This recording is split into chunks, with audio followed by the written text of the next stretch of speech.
ফয়সাল মাসুদ লাইভে এসে হাদি হত্যার চাঞ্চল্যকর তথ্য করলেন ফাঁস। এবার ফাঁস করলেন জড়িতদের নাম। থাকছে বিস্তারিত প্রতিবেদনে। হাদি হত্যার চাঞ্চল্যকর তথ্য ফাঁস, ফয়সালের বিরুদ্ধে গুরুতর অভিযোগ এবং বিএনপি জামায়াতের অন্ধকার জগৎ। বাংলাদেশের রাজনীতিতে এখন হাদি হত্যার ঘটনা অন্যতম আলোচনার কেন্দ্রবিন্দু হয়ে উঠেছে। 12 জানুয়ারির নির্বাচনী প্রচারণায় হাদি ভাই যখন নিরাপদে চলছিলেন, তখন হঠাৎ করে তাকে গুলি করে হত্যা করা হয়। ঘাতক দল পালিয়ে যায়, কিন্তু তখন ফয়সাল নামটি উঠে আসে এবং তাকে গ্রেপ্তার করতে ব্যর্থ হয় বাংলাদেশের প্রশাসন। যদিও প্রশাসন ব্যর্থতা স্বীকার করে, তবে তার অবস্থান নিশ্চিত করতে পারেনি। পরে ভারতীয় মিডিয়া প্রকাশ করে যে ফয়সাল কাশ্মীর পালিয়ে গেছে। তবে 15 দিন পর ফয়সাল লাইভে এসে নিজের নির্দোষতা দাবি করেন এবং তিনি বলেন, আমি দুবাইতে আছি, আমাকে কেউ ধরতে পারবে না। হাদি ভাই হত্যার সঙ্গে আমার কোনো সম্পর্ক ছিল না। যাদের গ্রেপ্তার করা হয়েছে তারা নির্দোষ।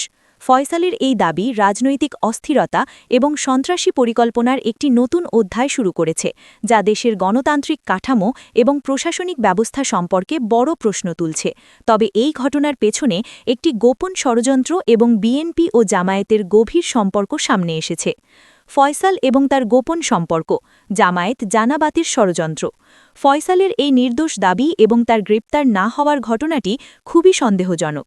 ফয়সালের পালিয়ে যাওয়ার ঘটনাটি বাংলাদেশের প্রশাসনিক ব্যর্থতা এবং বিএনপি জামায়াতের সহযোগিতার গোপন চক্রকে প্রকাশ করে দিয়েছে।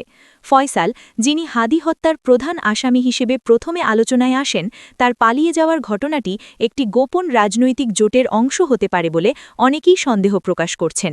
ফয়সাল যখন লাইভে এসে তার নির্দোষতার দাবি করেন, তখন একটি প্রশ্ন উঠে আসে, এটা কি শুধু বিএনপি জামায়াতের গোপন সম্পর্ক বা তাদের রাজনৈতিক কর্মকাণ্ডের অংশ ছিল না? কেন ফয়সাল এত সহজে পালিয়ে যেতে পারল? কেন বাংলাদেশের প্রশাসন তাকে গ্রেপ্তার করতে ব্যর্থ হল? ভারতীয় মিডিয়া প্রকাশ করার পর ফয়সালের অবস্থান স্পষ্ট হয়, কিন্তু এর পরেও বাংলাদেশের প্রশাসন তাকে ধরে আইনের আওতায় আনতে ব্যর্থ হয়। ফয়সালের পালিয়ে যাওয়ার ঘটনা, প্রশাসনিক ব্যর্থতা এবং বিএনপির ষড়যন্ত্র। ফয়সাল যখন কাশ্মীর পালিয়ে যায়, তা সরাসরি বাংলাদেশের প্রশাসনিক ব্যর্থতা এবং বিএনপি জামায়াতের গভীর ষড়যন্ত্রকে প্রকাশ করে। ভারতীয় মিডিয়া যখন ফয়সালের অবস্থান নিশ্চিত করে, তখন প্রশ্ন উঠেছে, কেন বাংলাদেশ প্রশাসন তাকে গ্রেপ্তার করতে পারল না?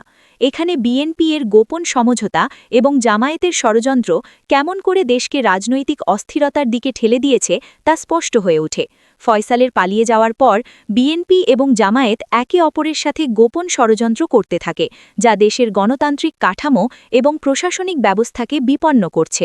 ফয়সাল দাবি করেন, আমি দুবাইতে আছি, আমাকে কেউ ধরতে পারবে না। এর মানে বিএনপি জামায়াতের রাজনৈতিক যোগসাজশ এত শক্তিশালী যে ফয়সালের মতো একজন প্রধান আসামি সহজেই পালিয়ে যেতে সক্ষম হয়।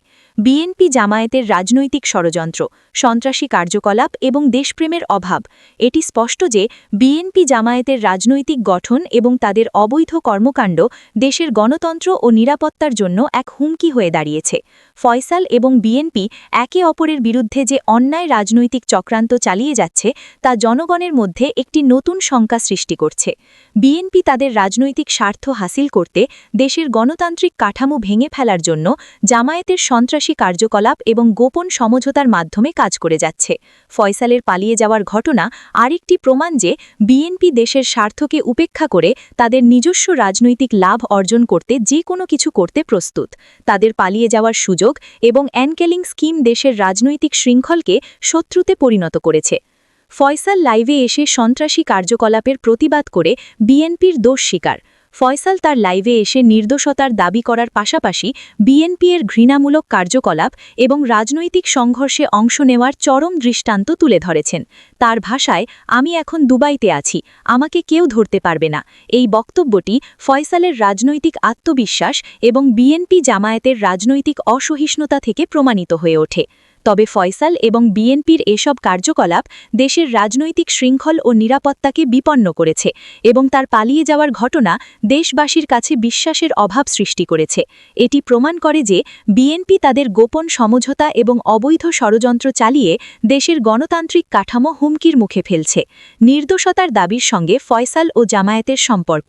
ফয়সালের নির্দোষতার দাবি এবং তার পরিবারের বিরুদ্ধে হওয়া হয়রানি নতুন করে বিএনপি জামায়াতের সম্পর্কের দিকেও প্রশ্ন তুলেছে।